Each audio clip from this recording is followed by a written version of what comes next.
Le calme absolu. Bon, Coco, c'est pas le moment de déconner, hein. Il va parler d'un sujet sérieux, alors tu restes tranquille, s'il te plaît. J'ai dit le calme absolu. Ah mince. Bon bah tant pis alors. Au passage, je vous montre ma petite résidence secondaire, l'endroit où j'aime bien me réfugier quand j'ai envie d'être tranquille. Il y a tout le confort. Bon, c'est pas joli, mais il y a tout le confort.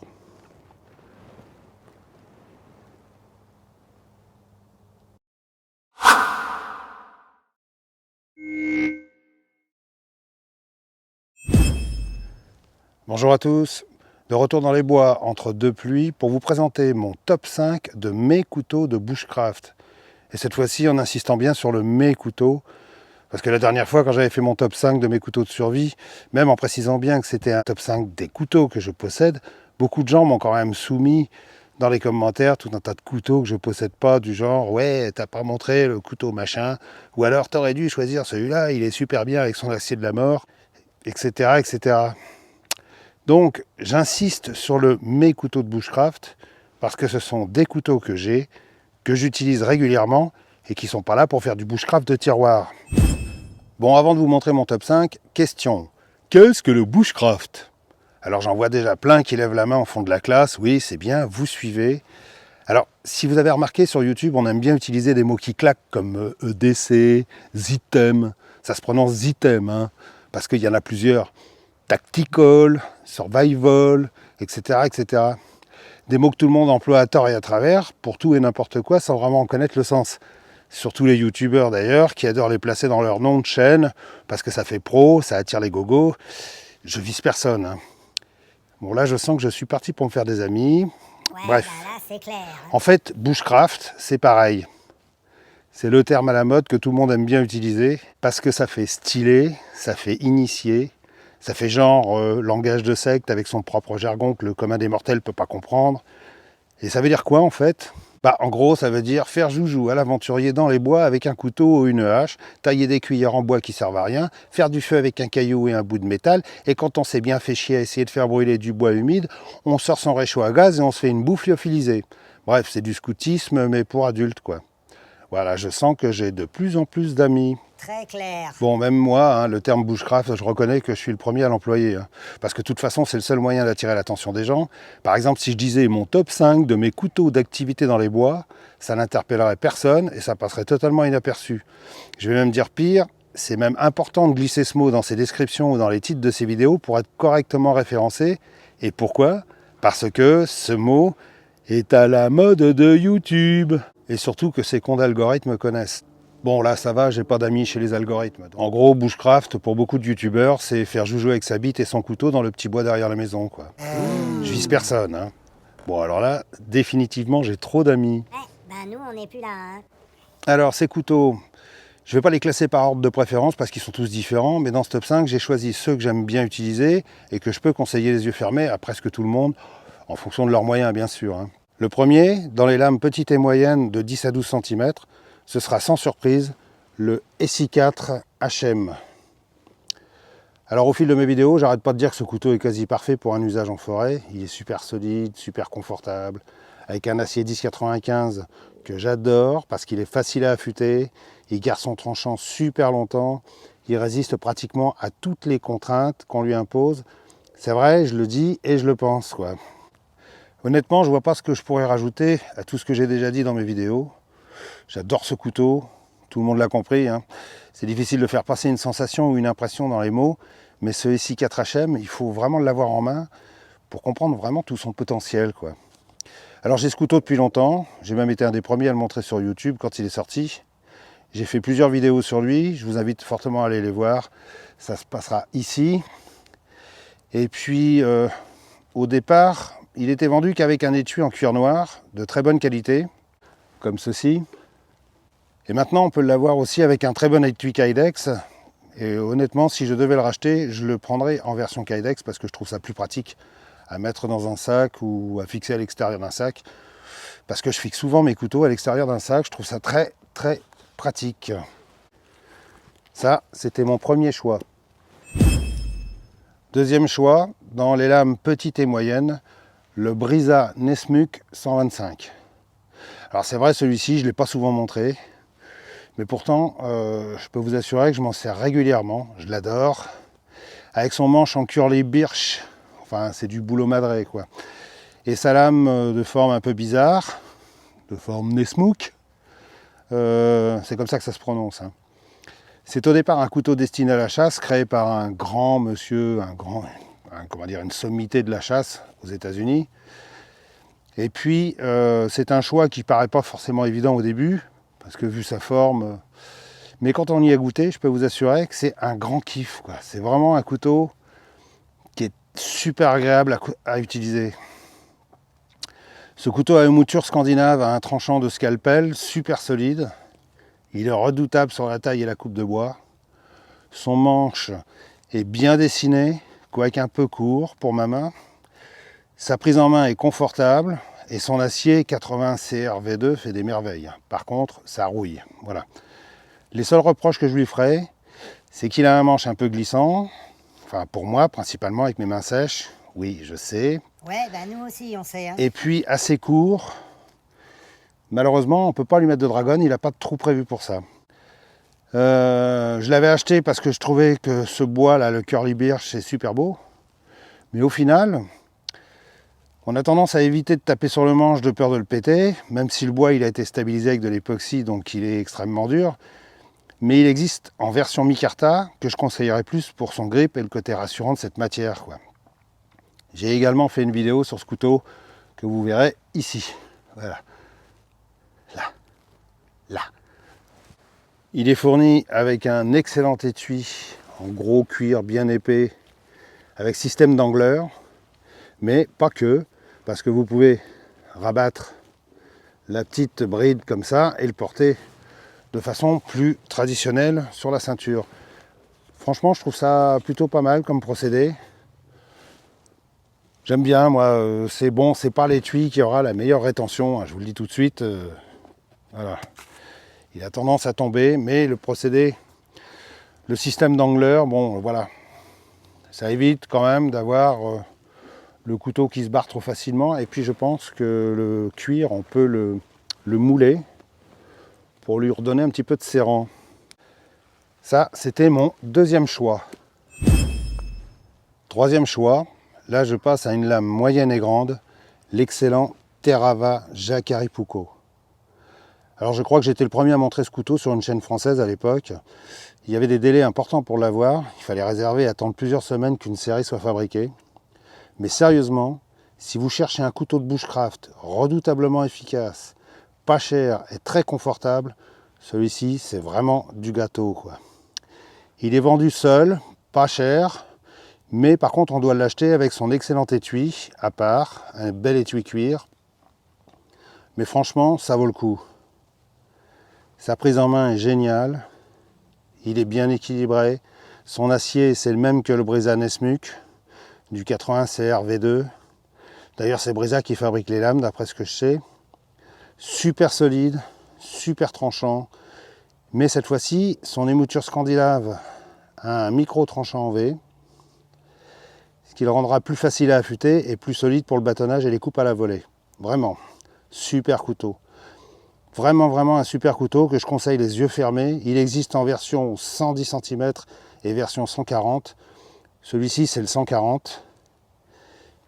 C'est au même prix. Moi j'ai choisi le 140 parce que je pars du principe que qui peut le plus peut le moins, quoi. Ce couteau a été conçu par des vrais coureurs des bois. Probablement comme beaucoup le soupçonnent pour concurrencer le Mora Garber qui venait de sortir juste un peu avant. Ça c'est pour la petite histoire. Vrai ou faux, on s'en tape, hein. De toute façon, ce couteau, c'est de la balle. Il est moche, il a un nom à coucher dehors, mais putain, qu'est-ce qu'il est bon, quoi. Son étui cuir est super original, avec son système de verrouillage par bouton pression. C'est nickel, ça bouge pas. C'est super sécurisant, puis franchement, j'ai jamais vu ça ailleurs. Il a un système d'angleur. Moi, je ne suis pas un grand fan de ce système d'emport, mais je sais que les bushcrafters adorent ça, avoir le couteau qui se balade comme ça le long de la jambe. Alors au départ, ce couteau était vendu, quand moi je l'ai acheté, il était vendu avec un insert en plastique, parce qu'on a la possibilité de l'acheter seul. Donc il était vendu avec un insert en plastique pour permettre de se fabriquer soi-même son propre étui, quoi. Mais j'ai l'impression que maintenant, dans les nouveaux, l'insert en plastique n'est plus fourni. Vraiment super étui. Ça, c'était mon troisième choix.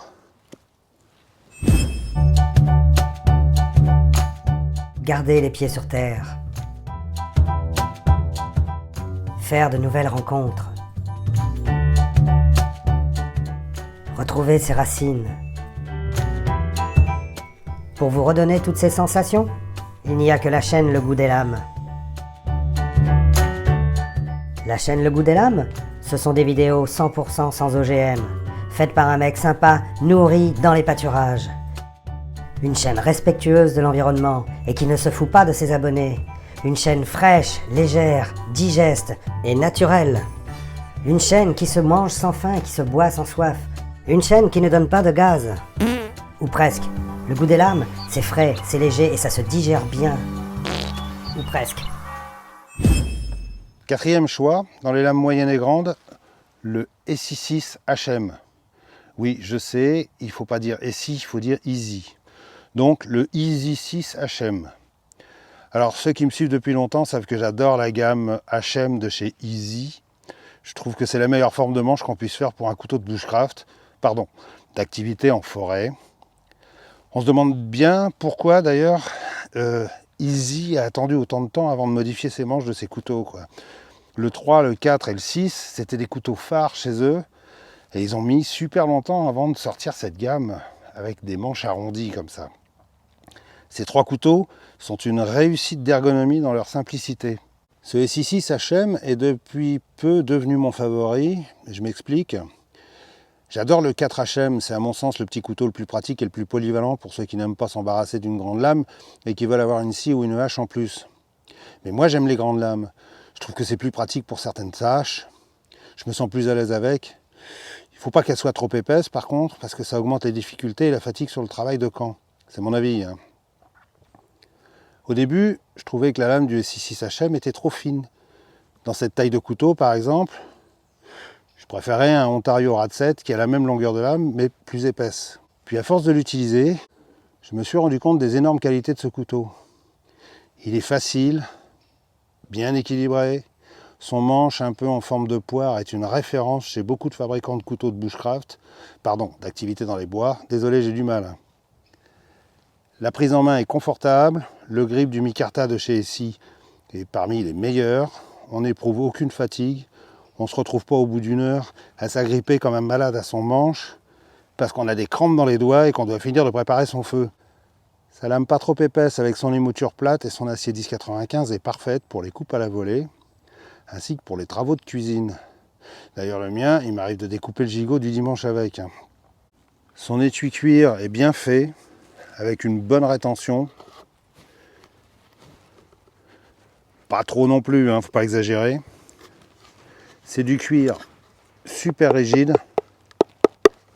Quand je l'avais acheté celui-ci, il était vendu que comme ça, avec un étui en cuir noir.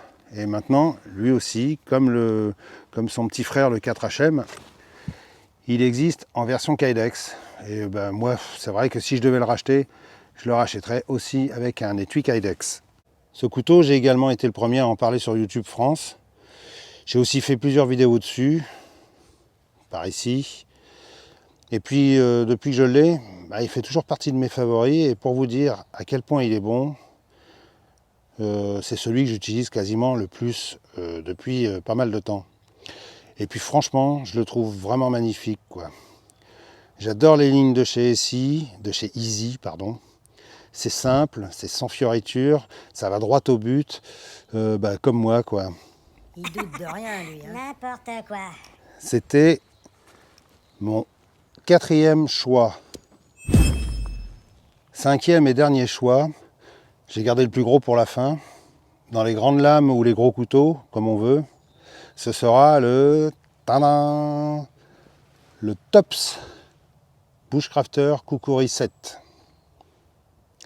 Alors les raisons de ce choix, franchement, vous avez qu'à l'essayer, vous comprendrez très vite. Ce gros couteau, c'est un hachoir à bois.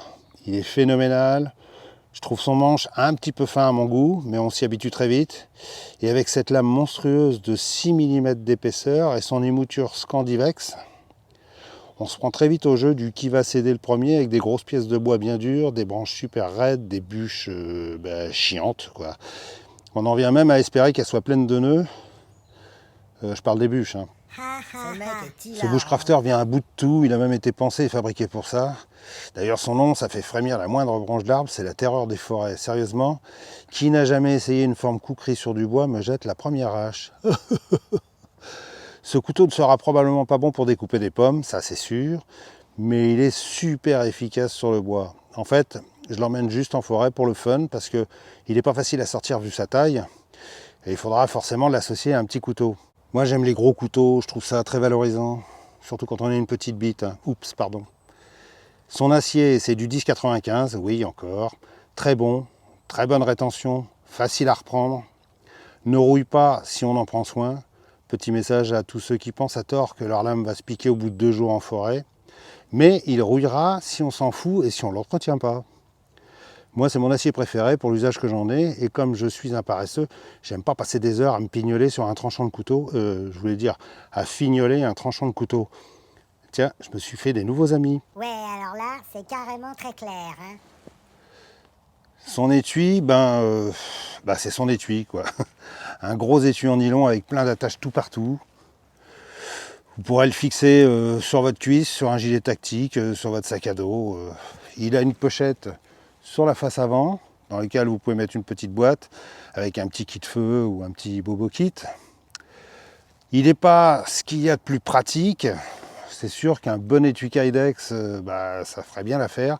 Par contre, pour un couteau avec une forme de banane comme ça, je ne sais pas ce que ça donnerait un étui Kydex.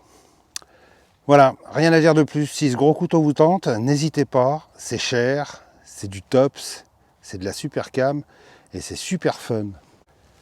C'était mon 5e et dernier choix. Voilà, je pense que j'ai fait le tour de mon top 5. Je rappelle encore une fois pour les durs de la feuille que ce top 5 est composé de couteaux que je possède. Donc, je n'y ai pas inclus des couteaux que je ne possède pas. Je ne sais pas si je suis assez clair. LOL. Évidemment, il y a plein d'excellents couteaux que j'aurais pu citer, comme par exemple le Real Steel Bushcraft 2, qui est vraiment un couteau très sympa, avec un super tranchant. Mais bon, son G10 trop glissant pour mon goût et son acier D2 trop dur à affûter sur le terrain le disqualifient d'emblée. J'aurais également pu citer le Condor Terrazor que j'ai montré récemment, qui est très bon aussi, mais j'ai pas assez de recul pour pouvoir dire s'il mériterait un podium. De toute façon, c'est quasiment un top 10 qu'il faudrait faire pour être complet. Voilà, j'en ai terminé. Désolé pour le petit trait d'ironie au début, mais c'est vrai que ça me fait pas mal rigoler tout ce jargon youtuberien là, qui n'a pas grand sens, mais qui fait trop stylé, wesh. J'attends avec impatience vos commentaires. Dites-moi ce que vous pensez de cette sélection. Quels sont les modèles que vous avez déjà ou qui vous tenteraient. Et également, quelles sont vos pratiques de bushcraft, d'activité en forêt et vos outils favoris. Bientôt, j'ai quelques surprises à venir. Les fêtes approchent. Je vais reprendre ma liste de Noël. Et en attendant, je vous invite à aller la consulter dans les playlists. Il y a quand même de bonnes idées à prendre, même si elles datent de l'année dernière. Tous les couteaux que j'ai montrés, il y a des vidéos dessus. Ça se trouve aussi dans les playlists. N'hésitez pas à aller les consulter, ça sert à ça. Si vous avez apprécié, mettez-moi un petit pouce. Si vous n'avez pas apprécié, mettez-moi un gros doigt. Et si vous n'êtes pas encore abonné, c'est ici que ça se passe. Prenez soin de vous, restez confinés ou presque, restez affûtés. Et ciao, ciao, bye bye.